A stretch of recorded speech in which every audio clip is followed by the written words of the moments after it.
What's good, everyone? It's your boy Richard Wong, aka RW, back with another video, and today we're going to take a look at the brand new effect plugin from Arturia, Tape J-37. We're just going to throw it on a bunch of different sources and see how it sounds. Not sponsored, by the way. I did get the plugin sent to me for free, but they do not have any say on what I can or cannot say in this video. Let's get to it. Alright, so it is a tape plugin, so I wanted something where I can put it on a bunch of different sources. So I got this beat right here. And I'm just going to play this section with everything, and it sounds like this.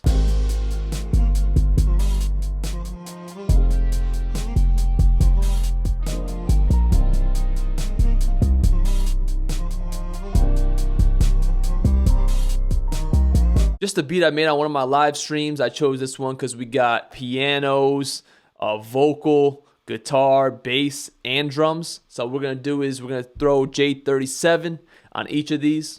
Yeah, they sound. All right, so let's hear our sounds. Default preset, I'm gonna start with it off.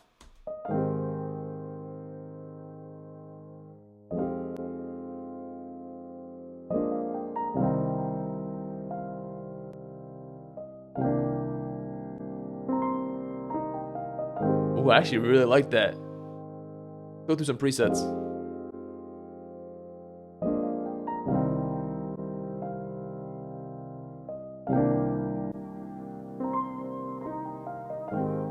Ooh, this really turns to like lo-fi keys.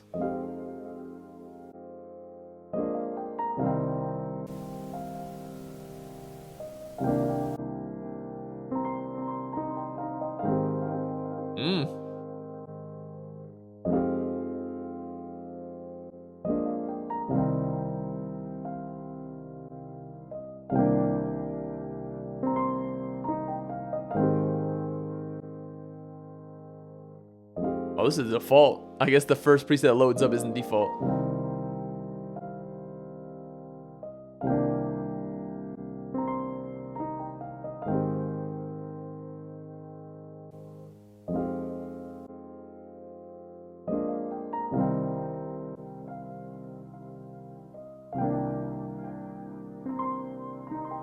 Yo, just going through a couple of those presets, I actually really like how this sounds. I like that it gives you those subtle tones, but also like this gentle nostalgia. It gives that super tape warbled effect.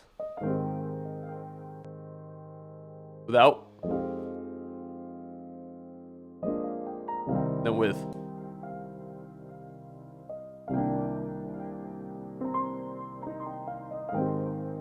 But if you don't want that gentle nostalgia, you can go with that mix enhancer, which sounds amazing as well. And then with.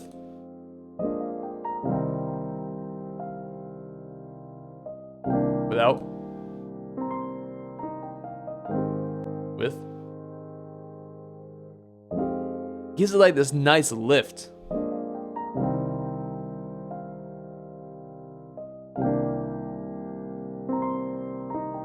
Alright, so before we throw this on some other stuff, let's go through the controls a little bit. So over here you have your different color, which is like literally and figuratively color, as in, you know, sonic coloration, depending on the type of tape. But when you click them, the tape does change color, so it literally changes the color. And as you hover over one of these, as you can see down here, obviously I can't hold them both. You can see what type of tape and what type of tone they're going for. For example, this one is pristine, and then after that, it describes the type of tape that this was based on. This is warm, gritty, dirtiest. So as you move through them, the differences are subtle. I raised the drive just to exaggerate a little bit, but when you go from the pristine to the dirtiest, you can really hear a difference.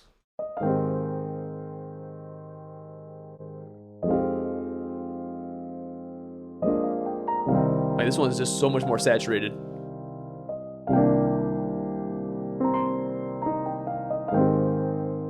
And on this side, you can change the tape speed, and as you see in the little bottom left, it explains kind of like what each one is. So 7.5 gives you more lo-fi sound, and 15 gives you more hi-fi sound. Now over here is your transport control, so if you want to make tape stop effects,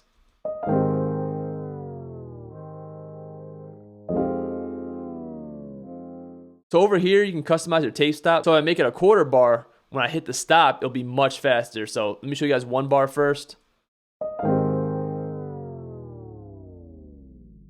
Right? But here, if you go quarter bar, it's like stops way quicker.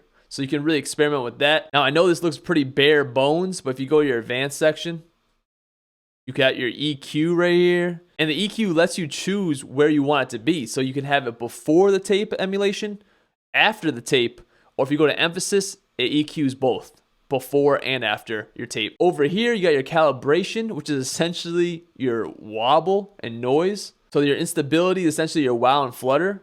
So the higher you have it, the more you can get those super like pitchy lo-fi effects. Let me show you.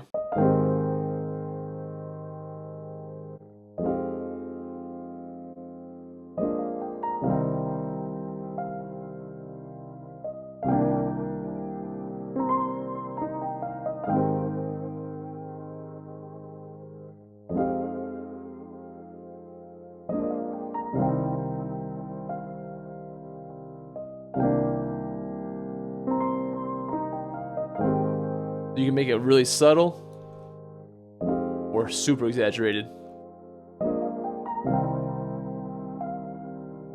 Same with the noise.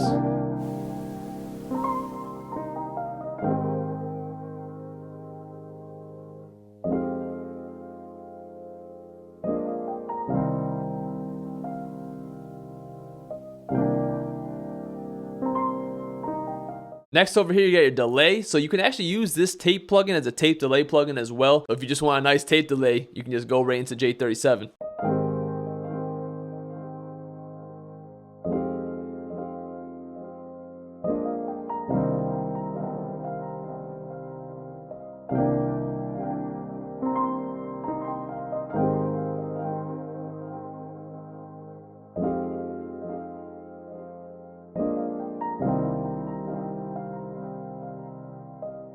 Yeah, your filters right here. Super dope. Now let's throw this on something else. So now I got a vocal sample that I sang into the beat, and without it, it sounds like this. No, with it.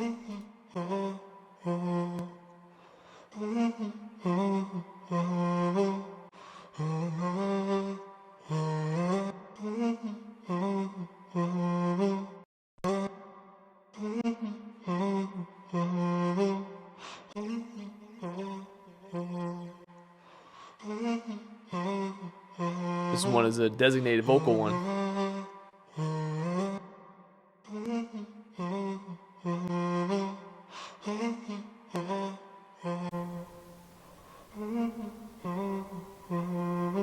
I kind of like this one, but I would probably lower the noise a little bit. Oh, this would sound good with everything.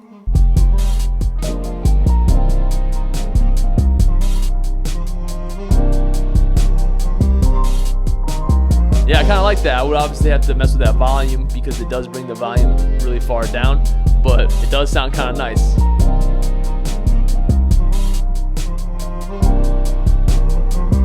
Let's keep going through some presets.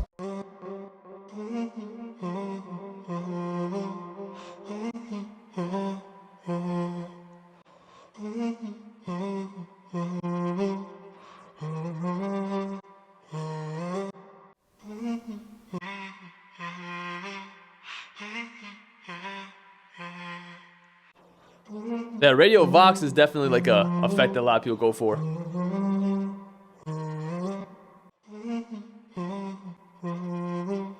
I like this. A plugin like this is definitely one of those that are pretty easy to tweak and like mess around with to get that sound you want. I'm just going through the presets because presets are usually a great way just to show off what it can do without having to constantly adjust parameters. So that's why I'm going through that. But just remember, if you are using the presets, just because it's called like drum something or bass something, doesn't mean you can't throw it on your pianos, your vocals, your synths, your whatever. So don't let what the preset was originally designed for limit you. All right, let's go on to this guitar. The width.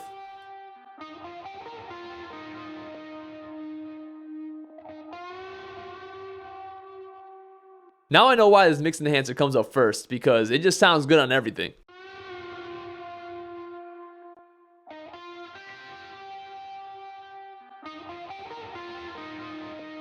I actually really like this one on the guitar.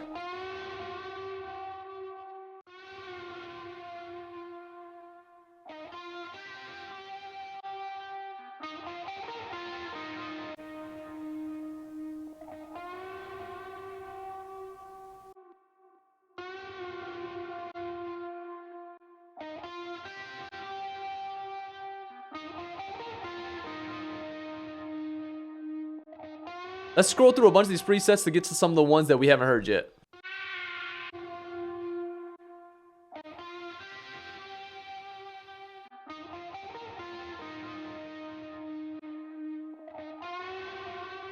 Ooh, this Warren piano sounds pretty good on this guitar.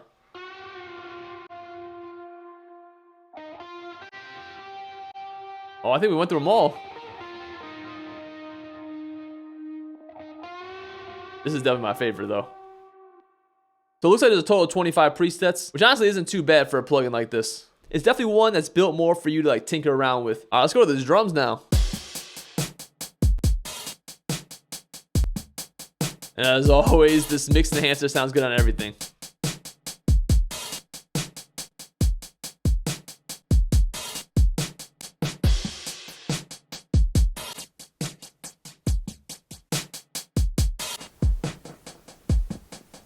Ooh.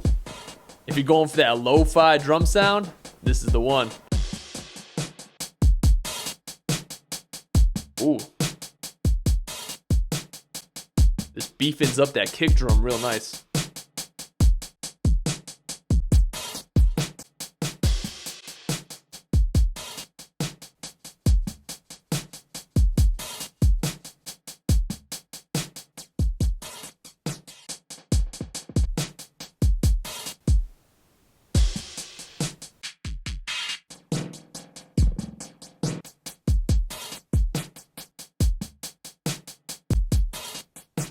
I like this one too.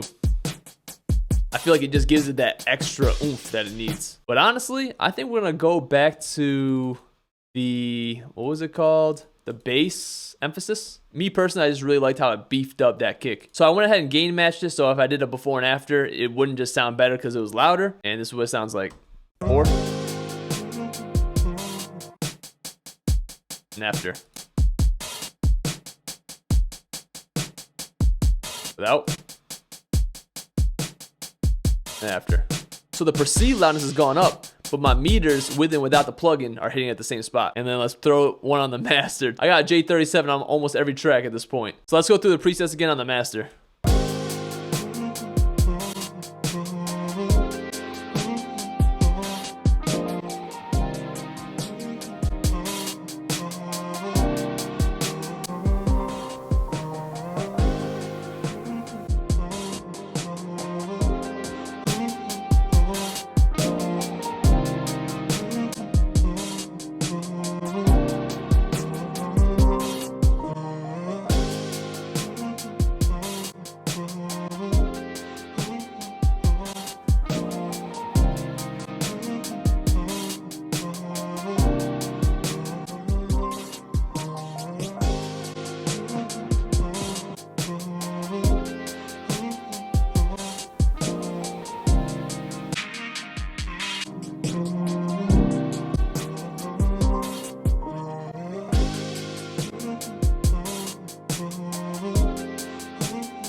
I like this wider mix bus, and I like that fast 2-track, I think. Before and after real quick. It just opens it up.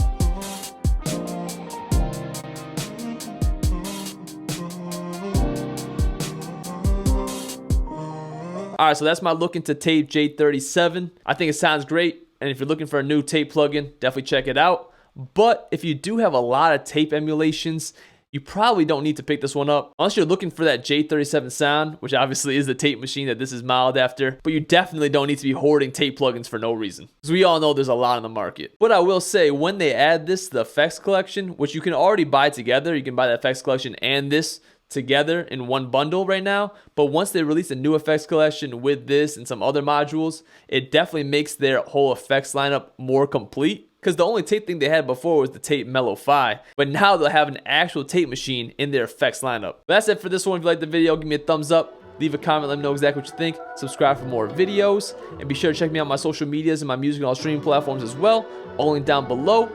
Thanks for watching, thanks for listening, and I'll see you guys next time. Peace. They don't know what it takes for you to chase your dreams. All these sacrifices, don't know what it brings. This just feels so right, yeah. This just feels so right, yeah.